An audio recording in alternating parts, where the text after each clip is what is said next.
السلام علیکم ورحمۃ اللہ وبرکاتہ۔ الحمد للہ رب العالمین والصلاة والسلام علی اشرف الانبیاء والمرسلین نبینا محمد وعلی آلہ وصحبہ اجمعین وبعد۔ معزز دینی بھائیو، اللہ تبارک و تعالی اس کائنات میں لوگوں کی رشد و ہدایت کے لیے انبیاء کرام کو مبعوث فرماتا رہا، اور سب سے آخر میں جناب محمد الرسول اللہ صلی اللہ علیہ وسلم کو مبعوث فرما کر کے اس سلسلے نبوت کو ختم کر دیا۔ اللہ تبارک و تعالی نے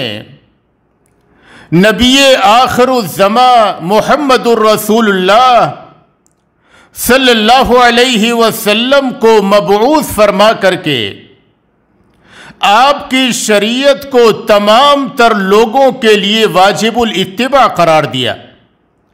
اب آپ کے بعد نہ تو کوئی نبی آنے والا ہے اور نہ تو کوئی شریعت آنے والی ہے۔ اللہ نے قرآن کریم میں اس نبی صلی اللہ علیہ وسلم کے تعلق سے فرمایا، لَقَدْ جَاءَكُمْ رَسُولٌ مِّنْ أَنفُسِكُمْ عَزِيزٌ عَلَيْهِ مَا عَنِتُّمْ حَرِيصٌ عَلَيْكُمْ بِالْمُؤْمِنِينَ رَؤُوفٌ الرَّحِيمٌ کہ تمہارے درمیان تم ہی میں سے ایک رسول آ گیا، تمہارے اوپر جو پریشانیاں آتی ہیں اس نبی کو شاق گزرتی ہیں، اور وہ تمہاری ہدایت کا انتہائی حریص ہے، اور وہ نبی مومنوں کے ساتھ انتہائی مہربان اور انتہائی رحم دل ہے۔ تو اللہ تبارک و تعالی نے نبی اکرم صلی اللہ علیہ وسلم کو سب سے آخر میں مبعوث فرمایا۔ آپ صلی اللہ علیہ وسلم کی رسالت و نبوت پر ایمان لانا اور آپ کی لائی ہوئی شریعت کی تصدیق کرنا قیامت تک کے آنے والے انسانوں پر واجب ہے۔ آج کے اس پروگرام میں اس بات کی وضاحت کرنے کی کوشش کروں گا کہ نبی اکرم صلی اللہ علیہ وسلم کے تعلق سے ہمارے اوپر کیا حقوق واجب ہوتے ہیں، اس امت پہ نبی اکرم صلی اللہ علیہ وسلم کے کیا حقوق ہیں جس کی ادائیگی ہر بندے مسلم پر ضروری ہے۔ تو آپ صلی اللہ علیہ وسلم کا پہلا حق یہ ہے کہ آپ صلی اللہ علیہ وسلم پر ایمان لایا جائے اور آپ کی لائی ہوئی شریعت کی تصدیق کی جائے، اس میں شک و شبہ نہ کیا جائے، آپ صلی اللہ علیہ وسلم کی ہر بات کو سچ مانا جائے اور آپ صلی اللہ علیہ وسلم پر ایمان رکھا جائے کہ آپ صلی اللہ علیہ وسلم اللہ کے بھیجے ہوئے نبی اور رسول ہیں، اور آپ نبی آخر الزمان ہیں، اب آپ کے بعد کوئی نبی آنے والا نہیں ہے۔ اللہ نے قرآن کریم میں ارشاد فرمایا، فَآمِنُوا بِاللَّهِ وَرَسُولِهِ وَالنُّورِ الَّذِي أَنزَلْنَا وَاللَّهُ بِمَا تَعْمَلُونَ خَبِيرٌ۔ تم ایمان لاؤ اللہ پر اور اس کے رسول پر اور اس نور پر جو ہم نے نازل کیا، یعنی قرآن کریم پر۔ جو کچھ تم کرتے ہو اللہ تبارک و تعالی اس سے باخبر ہے۔ اللہ نے ایک دوسری آیت کریمہ میں فرمایا، فَآمِنُوا بِاللَّهِ وَرَسُولِهِ النَّبِيِّ الْأُمِّيِّ الَّذِي يُؤْمِنُ بِاللَّهِ وَكَلِمَاتِهِ وَاتَّبِعُوهُ لَعَلَّكُمْ تَهْتَدُونَ کہ تم ایمان لاؤ اللہ پر اور اس کے رسول پر، اس کے رسول نبی امی پر، جو نبی اللہ پر اور اس کے کلمات پر ایمان رکھتا ہے، اس نبی کی اتباع اور پیروی کرو تاکہ تم ہدایت یاب ہو جاؤ۔ اور اللہ نے ایک دوسرے مقام پر فرمایا یا ایھا الذین آمنوا اتقوا اللہ وآمنوا برسولہ یؤتکم کفلین من رحمتہ وَيَجْعَلْ لَكُمْ نُورًا تَمْشُونَ بِهِ وَيَغْفِرْ لَكُمْ وَاللَّهُ غَفُورٌ رَحِيمٌ کہ اے وہ لوگو جو ایمان لائے ہو، تم اللہ تبارک و تعالیٰ سے ڈرو اور اس کے رسول پر ایمان لاؤ۔ اللہ تبارک و تعالیٰ تمہیں اپنی رحمت کا دوہرا حصہ عطا کرے گا، اور اللہ تبارک و تعالیٰ تمہیں نور دے گا جس کی روشنی میں تم چلو گے، اور اللہ تبارک و تعالیٰ تمہارے گناہوں کو بخش دے گا۔ وہ اللہ تبارک و تعالیٰ بخشنے والا اور رحم و کرم کرنے والا ہے۔ انس بن مالک رضی اللہ عنہ بیان کرتے ہیں کہ نبی اکرم صلی اللہ علیہ وسلم نے فرمایا طوبی لمن آمن بی ورآنی، اس شخص کے لیے مبارکباد ہو جس نے مجھے دیکھا اور میرے اوپر ایمان لایا۔ وطوبی لمن آمن بی ولم یرنی، اس شخص کے لیے بھی بشارت ہے، اس شخص کے لیے بھی مبارکباد ہے جس نے مجھے نہیں دیکھا اور میرے اوپر ایمان لایا۔ ابو ہریرہ رضی اللہ عنہ بیان کرتے ہیں کہ نبی اکرم صلی اللہ علیہ وسلم نے فرمایا والذی نفسی بیدہ لا يسمع بی رجل من هذه الامہ یہودی ولا نصرانی ثم لم یؤمن بی الا کان من اصحاب النار، کی قسم ہے اس ذات کی جس کے ہاتھ میں میری جان ہے، جو کوئی بھی شخص میرے بارے میں سنے، خواہ وہ یہودی ہو نصرانی ہو، جو شخص بھی میرے بارے میں سنے اور پھر میرے اوپر ایمان نہ لائے، وہ شخص جہنم والوں میں سے ہوگا۔ تو نبی اکرم صلی اللہ علیہ وسلم پر، آپ کی نبوت اور رسالت پر جو شخص ایمان نہ رکھے وہ شخص مومن نہیں ہے، اس کا ٹھکانہ جہنم ہے۔ لہذا ہر بندے مسلم کے اوپر اور دنیا کے ہر فرد بشر پر یہ واجب ہے کہ وہ اللہ پہ اور اس کے رسول صلی اللہ علیہ وسلم کی نبوت و رسالت پر ایمان رکھے، اور آپ صلی اللہ علیہ وسلم جو کچھ بھی لے کر کے آئے ہیں دل کی گہرائیوں کے ساتھ اس کو سچ مانے اور اس کی تصدیق کرے۔ عائشہ رضی اللہ عنہا بیان کرتی ہیں کہ نبی اکرم صلی اللہ علیہ وسلم جب معراج سے واپس تشریف لائے اور آپ نے لوگوں کو یہ بتلایا کہ میں نے راتوں رات 7 آسمانوں کی سیر کی ہے، اللہ تبارک و تعالی مجھے مسجد حرام سے مسجد اقصی لے گیا اور وہاں سے اللہ نے مجھے آسمانوں کی سیر کرائی۔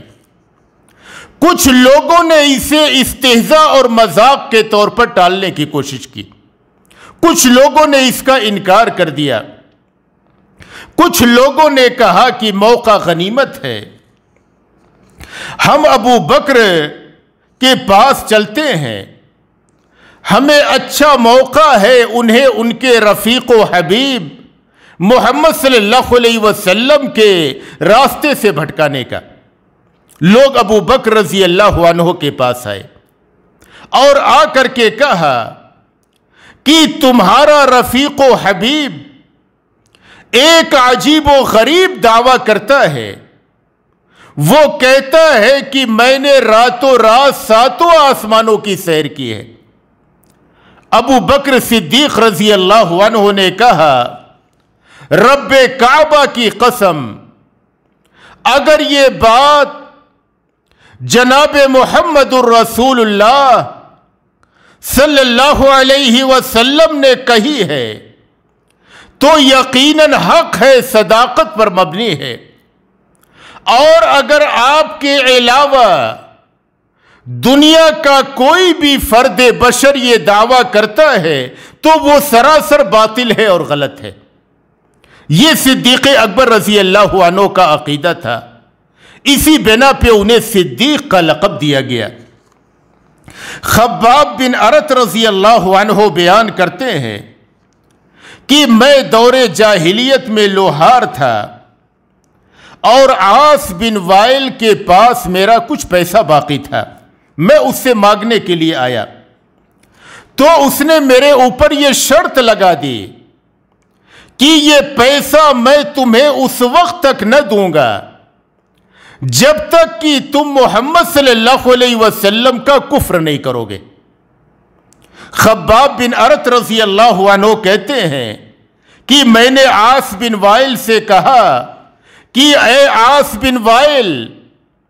اگر تم مر کر کے دوبارہ زندہ ہو جاؤ تو بھی میں محمد صلی اللہ علیہ وسلم کا کفر کرنے والا نہیں ہوں۔ یہ ایک مسلمان کا عقیدہ ہونا چاہیے، اور نبی اکرم صلی اللہ علیہ وسلم کی رسالت اور نبوت پہ اس طریقے سے یقین جازم ہونا چاہیے۔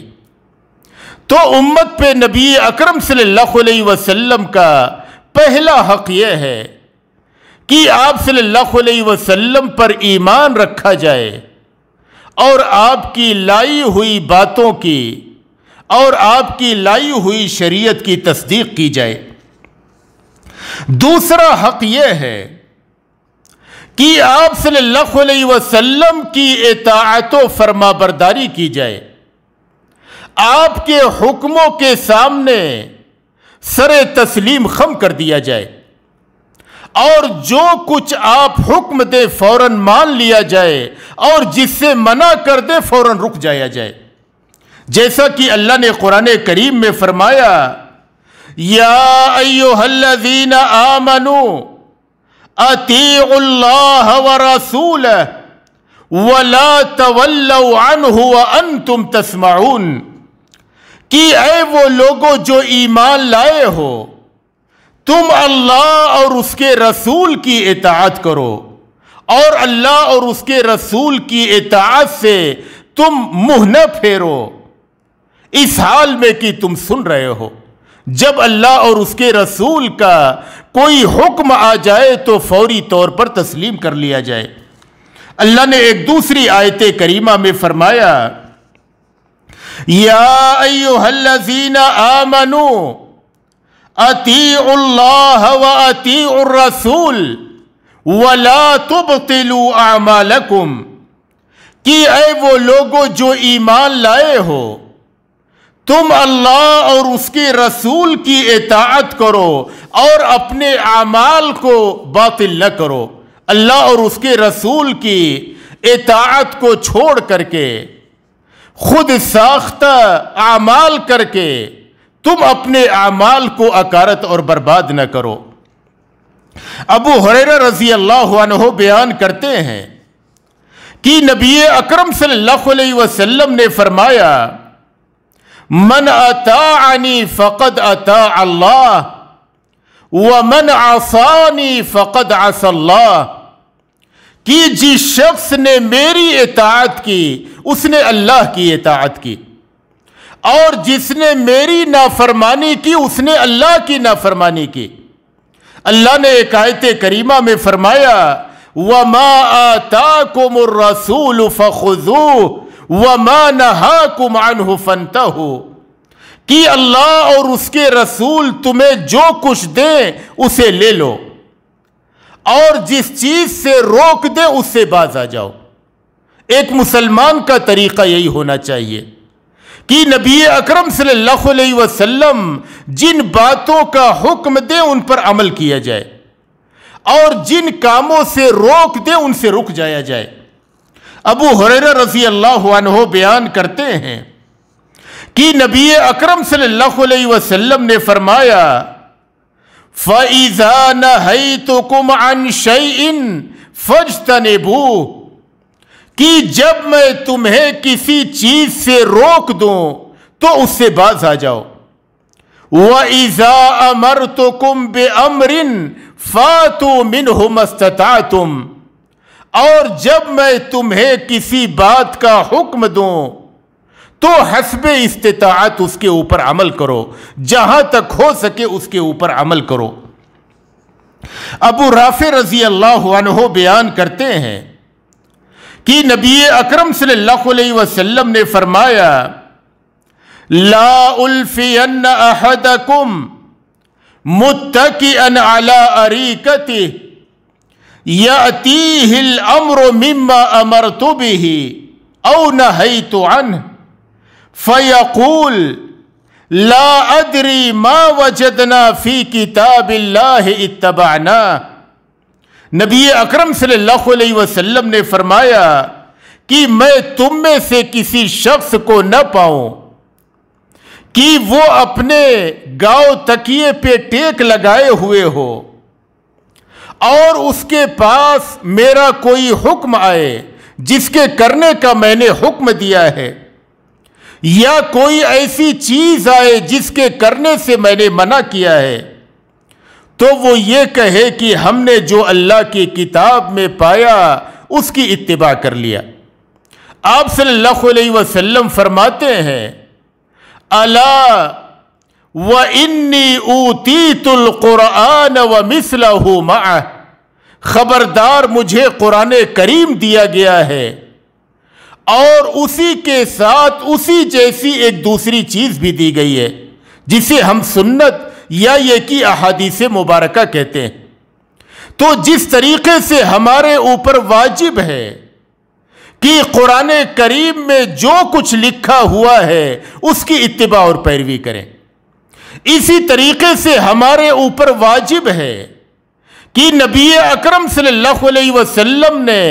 احادیث مبارکہ میں ہمیں جن کاموں کے کرنے کا حکم دیا ہے انہیں بجا لائیں اور جن کاموں کے کرنے سے روکا ہے اس سے باز آ جائیں.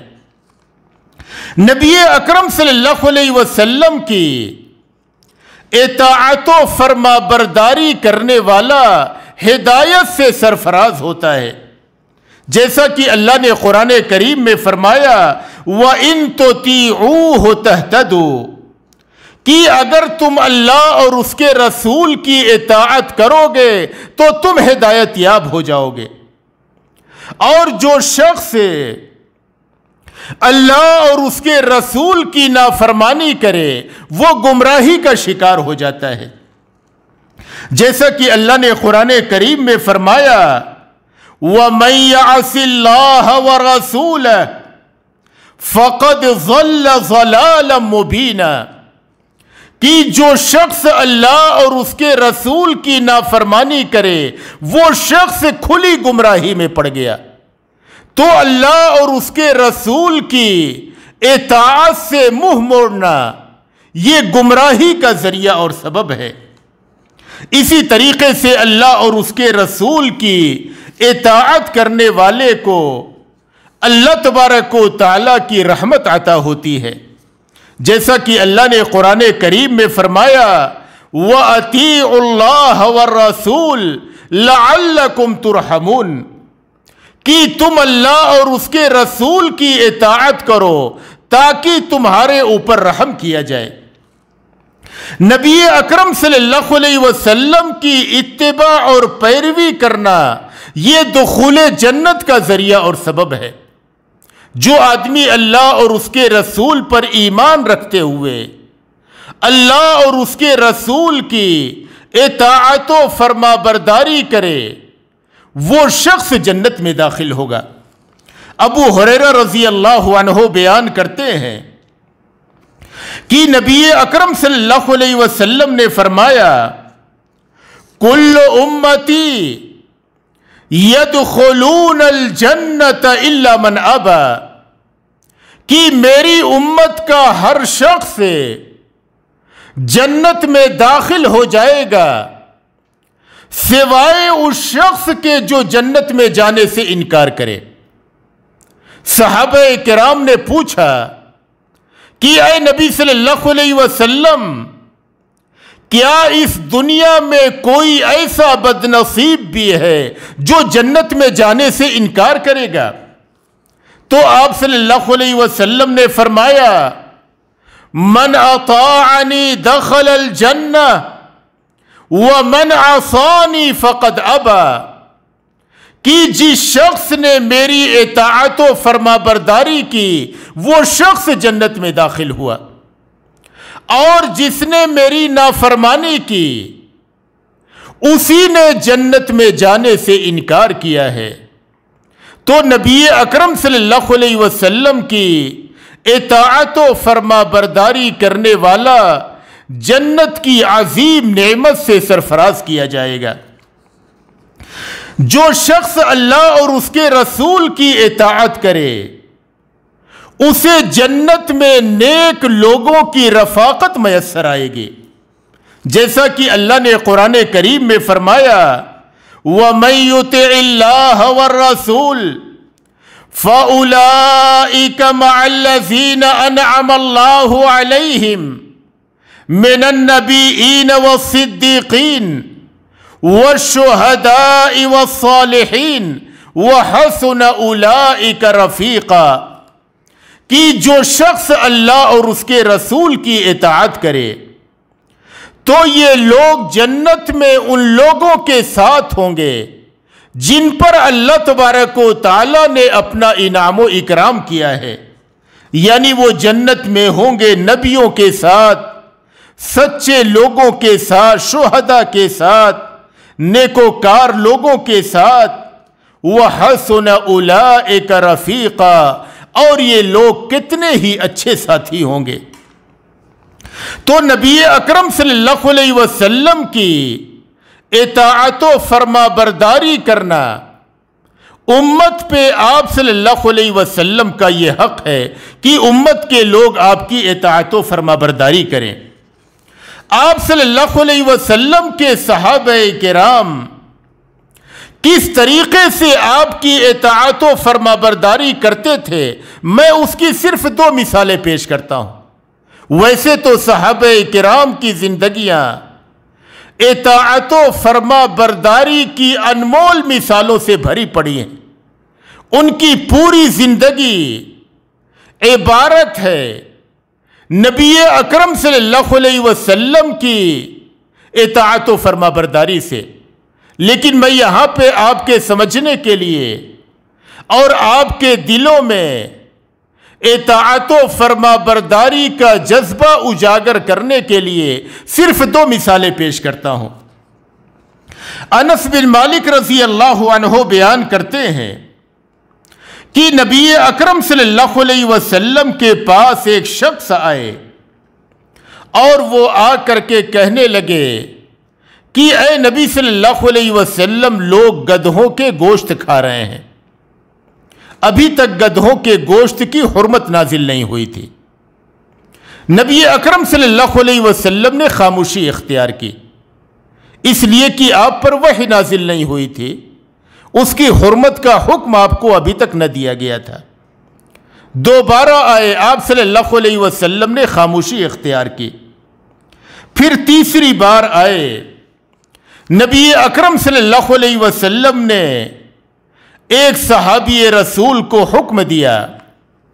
کہ تم جاؤ اور جا کر کے اعلان کر دو کہ اللہ اور اس کے رسول تمہیں گدھوں کے گوشت کے کھانے سے منع کر رہے ہیں۔ انہوں نے جا کر کے اعلان کیا، ان اللہ ورسولہ ینہیانکم عن لحوم الحمر الاہلیہ، کہ اے لوگو، اللہ اور اس کے رسول تمہیں گھریلو گدھوں کے گوشت کے کھانے سے منع کر رہے ہیں۔ اب نبی اکرم صلی اللہ علیہ وسلم کے قاصد کے اس پیغام کو سننے کے بعد صحابہ کرام کا طرز عمل کیا تھا؟ صحیح بخاری کی روایت ہے، فَأُكْفِئَتِ الْقُدُورُ وَإِنَّهَا لَتَفُورُ بِاللَّحْمِ، ہاڈیاں پلٹ دی گئیں،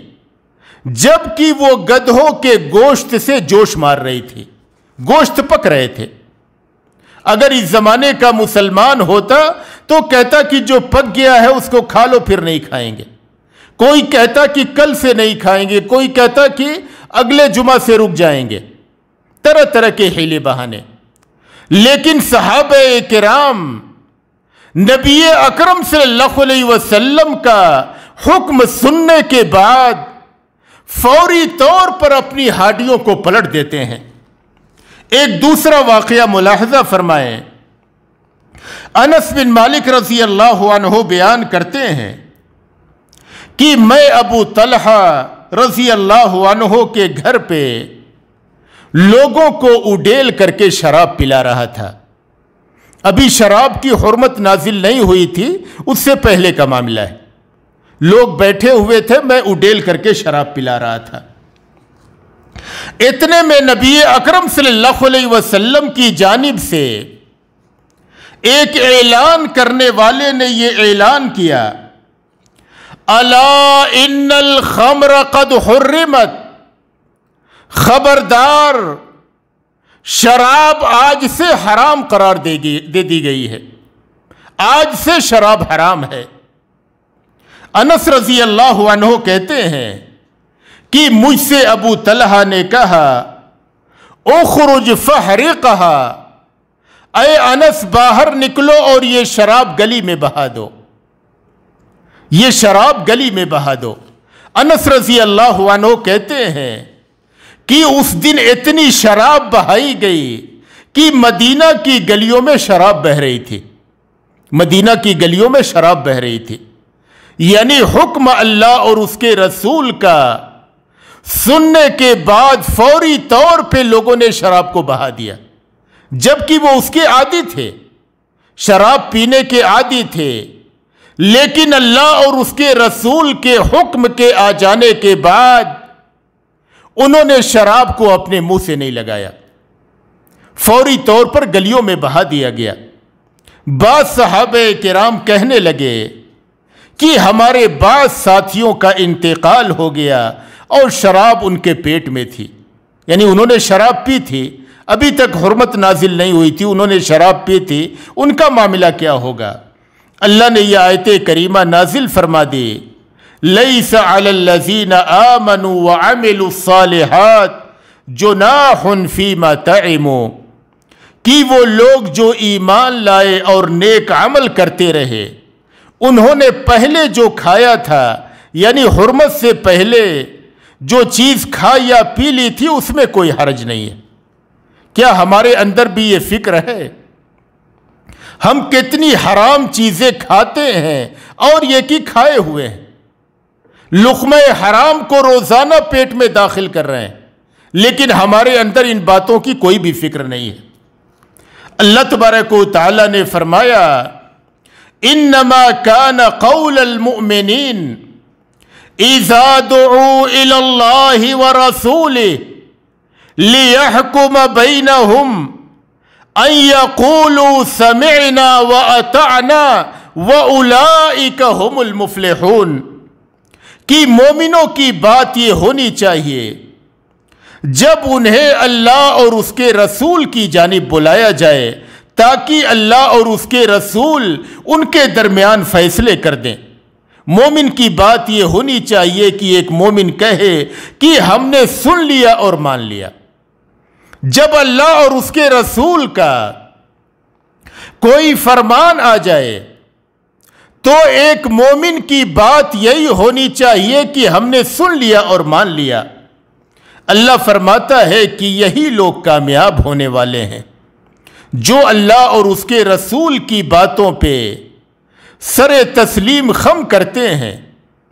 اس کو اپنی عملی زندگی میں جگہ دیتے ہیں، یہی لوگ کامیاب ہونے والے ہیں۔ تو نبی اکرم صلی اللہ علیہ وسلم کا دوسرا حق یہ ہے کہ آپ صلی اللہ علیہ وسلم کی سچی اطاعت و فرمانبرداری کی جائے۔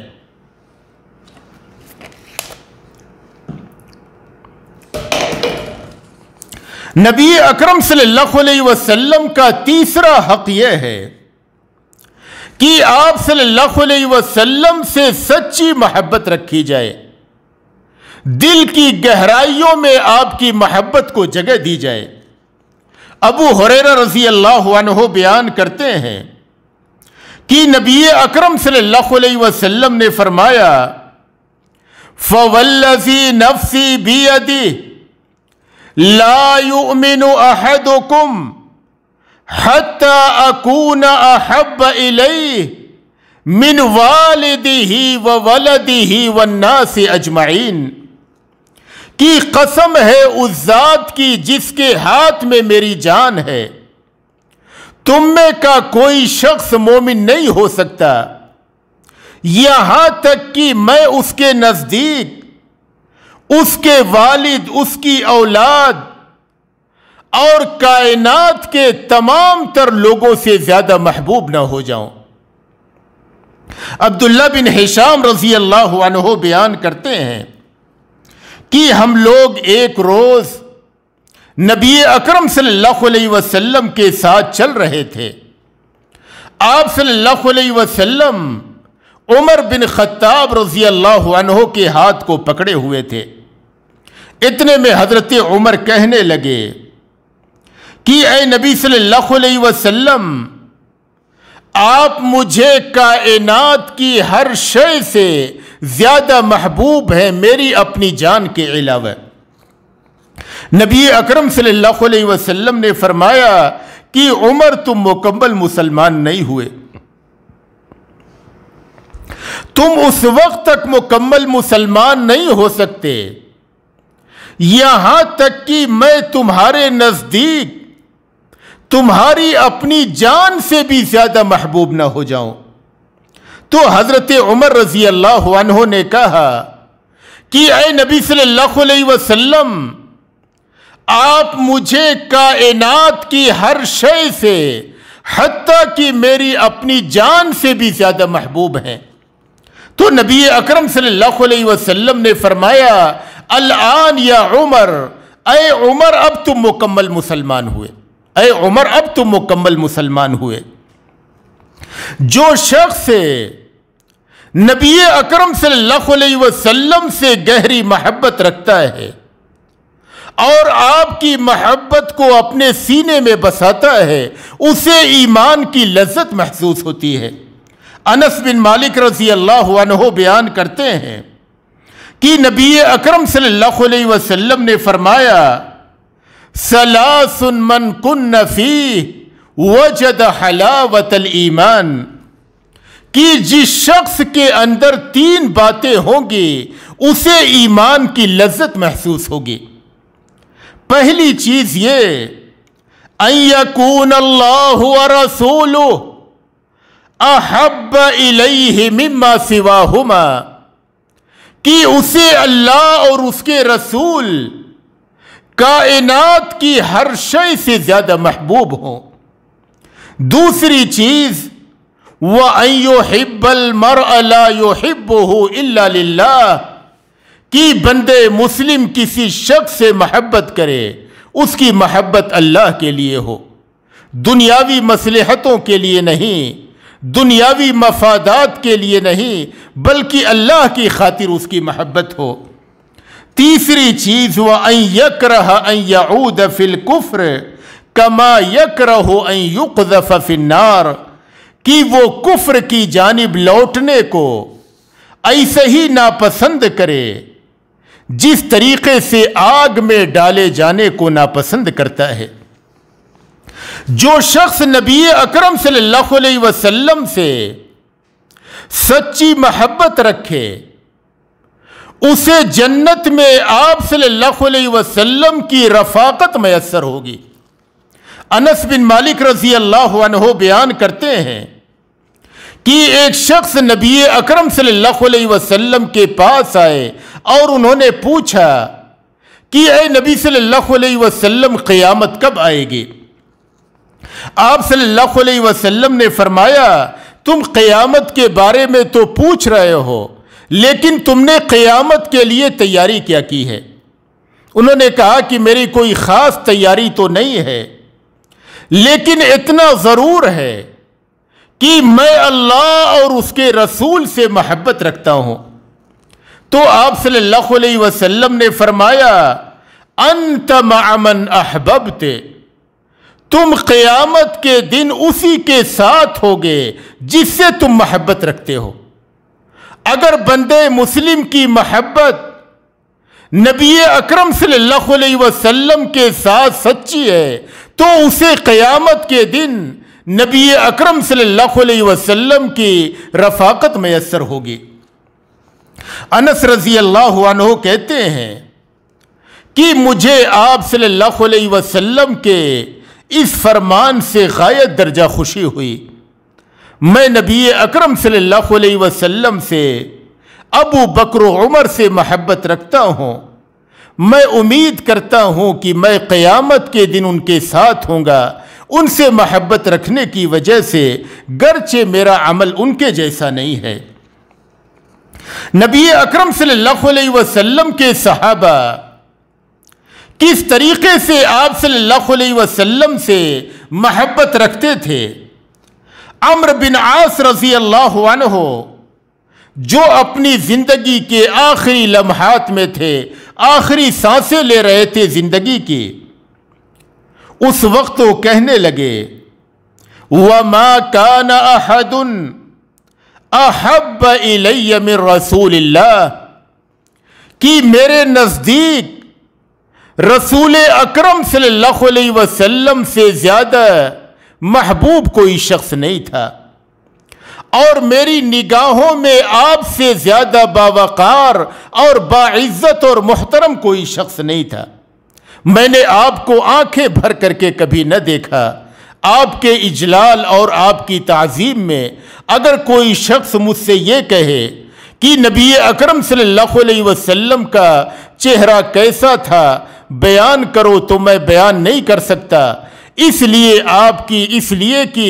آپ کی عزت و توقیر کی وجہ سے میں نے نگاہیں بھر کر کے کبھی آپ کو نہیں دیکھا۔ غزوہ بدر کے موقع پہ نبی اکرم صلی اللہ علیہ وسلم صحابہ کرام کی صفوں کو سیدھی کر رہے تھے دشمن سے مقابلے کے لیے۔ آپ صلی اللہ علیہ وسلم کے ہاتھ میں تیر کی ایک لکڑی تھی، اس لکڑی سے سیدھا کر رہے تھے۔ آپ نے دیکھا کہ ایک صحابی سواد بن غزیہ رضی اللہ عنہ تھوڑا سا سب سے آگے بڑھے ہوئے تھے۔ آپ صلی اللہ علیہ وسلم نے اس لکڑی سے ان کے پیٹ پہ اشارہ کیا اور کہا کہ استوی یا سواد، اے سواد تم سیدھے کھڑے ہو جاؤ، سب سیدھی کر لو۔ سواد کہنے لگے کہ اے نبی صلی اللہ علیہ وسلم، آپ نے مجھے تکلیف پہنچائی ہے، میرے پیٹ پہ لکڑی سے جو اشارہ کیا ہے آپ نے مجھے تکلیف پہنچائی ہے، مجھے اس کا بدلہ دیجیے۔ نبی اکرم صلی اللہ علیہ وسلم نے اپنے بطن مبارک کو کھول دیا کہ لو بدلہ لے لو۔ یہ صحابی رسول نبی اکرم صلی اللہ علیہ وسلم کے جسم سے اور آپ کے پیٹ سے چمٹ گئے اور آپ صلی اللہ علیہ وسلم کے بطن مبارک پر بوسہ دیا۔ نبی اکرم صلی اللہ علیہ وسلم نے ان سے پوچھا کہ سواد تم نے ایسا کیوں کیا؟ وہ کہنے لگے کہ اے نبی صلی اللہ علیہ وسلم، آپ دیکھ رہے ہیں کہ میدان کارزار سجا ہوا ہے، کہیں ایسا نہ ہو کہ میری اور آپ کی یہ آخری ملاقات نہ ہو، اس لیے میں نے چاہا کہ اس آخری لمحے میں، اس آخری وقت میں میرا جسم آپ کے جسم کے ساتھ لگ جائے۔ نبی اکرم صلی اللہ علیہ وسلم نے ان کے لیے دعائے خیر فرمایا اور یہ کہ ان کے حق میں اچھے کلمات کہے۔ تو یہ صحابہ کرام کی الفت و محبت تھی۔ آپ صلی اللہ علیہ وسلم کے تعلق سے ان کے دلوں میں یہ محبت تھی، اور اس محبت کے نتیجے میں اللہ تبارک و تعالیٰ سے امید ہے کہ انہیں جنت میں نبی اکرم صلی اللہ علیہ وسلم کی رفاقت میسر ہوگی۔ تو آپ صلی اللہ علیہ وسلم کا تیسرا حق یہ ہے کہ آپ صلی اللہ علیہ وسلم سے سچی اور گہری دل کی گہرائیوں سے آپ سے محبت رکھی جائے۔ انشاءاللہ اس پروگرام کا باقی حصہ جو باقی حقوق کا ذکر رہ گیا ہے، انشاءاللہ وہ کل کی اگلی مجلس میں ذکر کیا جائے گا۔ اللہ تبارک و تعالیٰ سے دعا ہے کہ ہمیں نبی اکرم صلی اللہ علیہ وسلم کے حقوق کو سمجھنے کی توفیق عطا فرمائے اور اس کو اپنی زندگی میں برتنے کی توفیق عطا فرمائے۔ وصلی اللہ علی نبینا محمد۔